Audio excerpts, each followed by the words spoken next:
ఈ రోజున ప్రపంచ రక్తదాతల దినోత్సవాన్ని పురస్కరించుకొని ఫ్రెండ్స్ వెల్ఫేర్ అసోసియేషన్ వారు ఈరోజు మన శేరులింగంపల్లి మండల పరిధిలో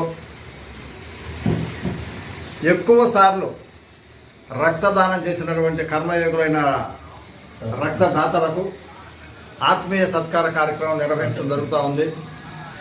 ఈనాడు సమాజంలో ప్రపంచవ్యాప్తంగా కూడా డిమాండ్కి తగ్గ సరఫరా లేదు. సైన్స్ ఎంత అభివృద్ధి చెందినా రక్తం మాత్రం మానవ శరీరంలోనే నిర్మితమవుతుంది.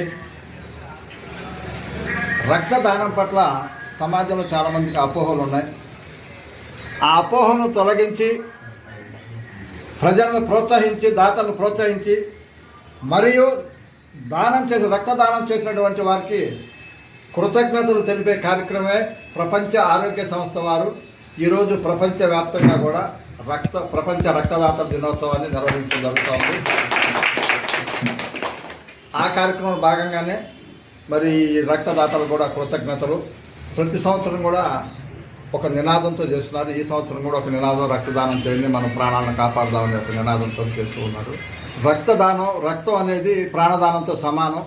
మరి ఎటువంటి ఫలితాలను ఆశించకుండా స్వచ్ఛంద రక్తదానం, ఎటువంటి ఫలితాలను ఆశించకుండా స్వచ్ఛంద రక్తదానం ఎవరైతే చేస్తున్నారో వాళ్ళందరూ కూడా కర్మయోగులతో సమానమే. ఈనాడు రక్తం క్షతగాత్రులైనటువంటి ప్రమాదాల్లో క్షతగాత్రులైనటువంటి వారికి, గర్భిణీ స్త్రీలకు ప్రసవ సమయంలో, అనారోగ్యంతో హాస్పిటల్ చేసిన వాళ్ళకి, యుద్ధ సమయంలో క్షతగాత్రులైనటువంటి సైనికులకి, ఇంకా అనేక రకాలుగా, అలాగే తలసేమియా వ్యాధిగ్రస్తులకి ముఖ్యంగా రక్తం అవసరం ఏర్పడుతూ ఉంది. కాబట్టి ప్రతి ఒక్కరూ కూడా 18 సంవత్సరాలు నిండిన వారు 60 సంవత్సరాల వయసు వరకు పురుషులు మహిళలు సంపూర్ణ ఆరోగ్యవంతులు ఎవరైనా రక్తదానం చేయవచ్చు. కనీసం 45 కిలోల బరువు ఉండాలి వాళ్ళు. మహిళలైతే సంవత్సరానికి 2 సార్లు, పురుషులైతే సంవత్సరానికి 4 సార్లు రక్తదానం చేయవచ్చు. కాబట్టి అందరూ కూడా అర్హులైనటువంటి అందరూ కూడా రక్తదానం చేయాలి.